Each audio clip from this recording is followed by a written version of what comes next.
Good morning, dear primary 6 students. Today we will continue our novel for this term, Oliver Twist. We will discuss chapter 5, Oliver Goes to Mr. Brownlow's. We will see what happened after the boys tricked Oliver and played the game of stealing the handkerchief from the gentleman. Now, after the Dodger and Charlie Bates had stolen the handkerchief from the gentleman, they ran away. Oliver also felt afraid and he started to run, but the people managed to catch him and he fell down on the floor. They took Oliver to the court. Let's see what happened on the court. The police officer took Oliver to the nearest police station. The old man, who is Mr. Brownlow, went with them. The officer at the gate of the police station asked the old man, "Are you the person who was robbed or who was stolen?" "Yes, I am," he said, "but I'm not sure that this boy actually took the handkerchief. This means that the gentleman is an honest man." Oliver was locked in a small dirty room. The old man said to him, "Where have I seen someone like him before?" That means that Oliver's face reminds him of someone that he knows before.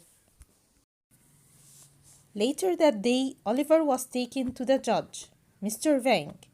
Mr. Vang was a bad-tempered man, just like Mr. Bumble, do you remember? At first, Mr. Vang thought that the old man was the criminal, or the thief or killer. "Who are you?" he asked. "My name is Brownlow," said the old man. "What is this man charged with?" Means what is he accused of? Mr. Vang asked a police officer. The police officer told him that it was Oliver who was charged with a crime. Mr. Vang asked the policeman who had brought Oliver to the police station to say what had happened. The policeman told Mr. Vang what the people who had run after Oliver had told him. He said that Oliver didn't have a handkerchief with him.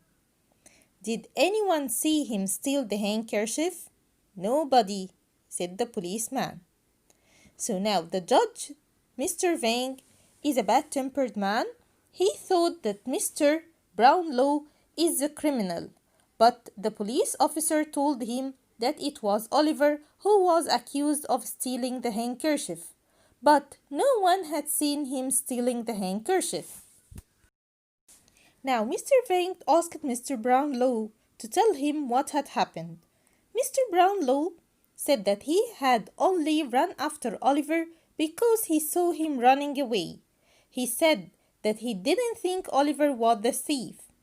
"I'm afraid he is very ill, sir," he said to the judge. "I don't think so," said Mr. Vang. "What's your name?" he asked Oliver. Mr. Vang, as a bad-tempered man, didn't believe Mr. Brownlow. He just wanted to put Oliver in prison and don't listen to anyone. Oliver tried to speak, but he couldn't. He felt too weak to speak. He asked for water, but Mr. Vang wouldn't give him any. Oliver fell to the floor. This means that Mr. Vang is unkind and cruel. He has a harsh heart. He doesn't feel any mercy for Oliver. Mr. Vang was not happy. He thought that Oliver was playing tricks. "Guilty," he said angrily. 3 months prison." He stood up to leave the room. So Mr. Vang has no mercy for Oliver. He just wants to make him guilty and he gave him 3 months for prison because he thought that Oliver was playing tricks when he fell down to the floor, but actually Oliver was very weak. Now something like a miracle has happened. A man ran into the room. "Stop!" he shouted. "I saw it all. I am the owner of the bookshop." Mr. Vang was angry because Now he had to listen to someone else when he wanted to go. This means that he's a bad-tempered man. He has no patience for anything. The bookshop owner told Mr. Vang what had happened.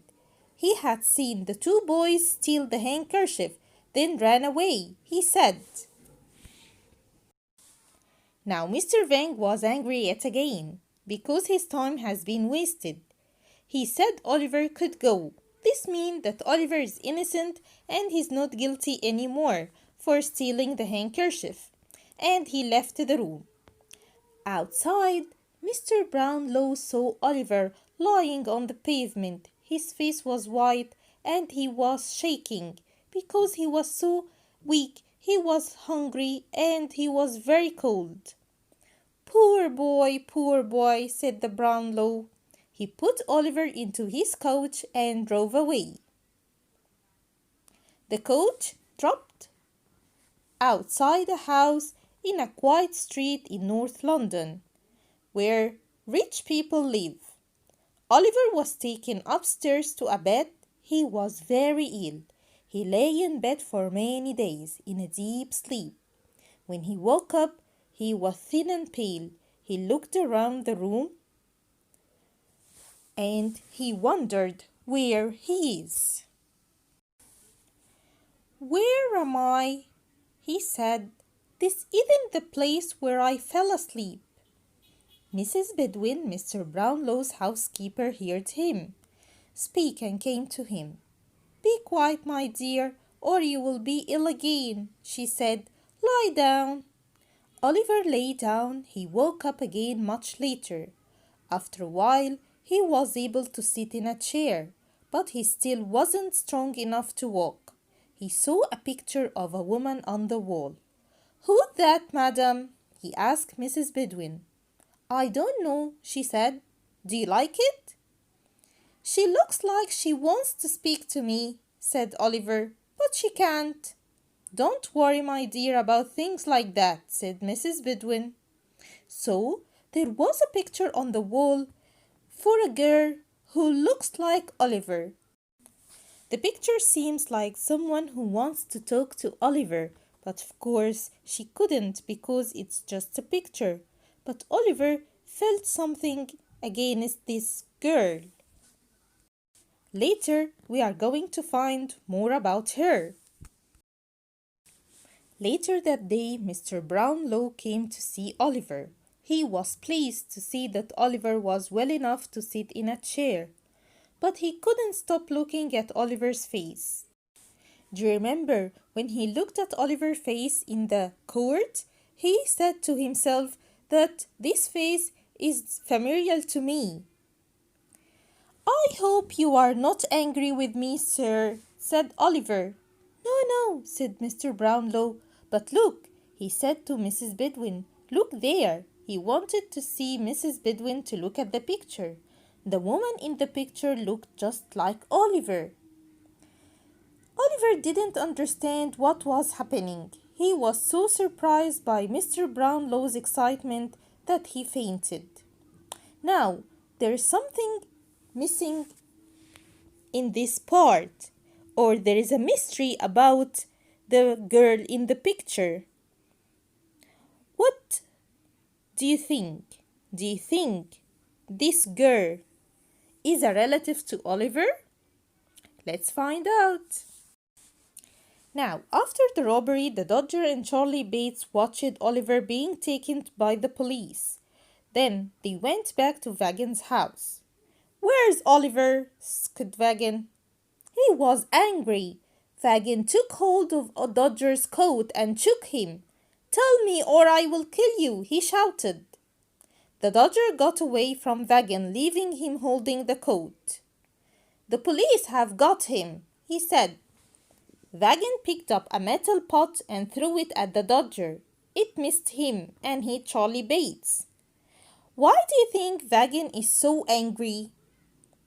Yes, because Oliver is an innocent boy. He's a naive one. He's going to tell the police everything about Vagon and the other boys.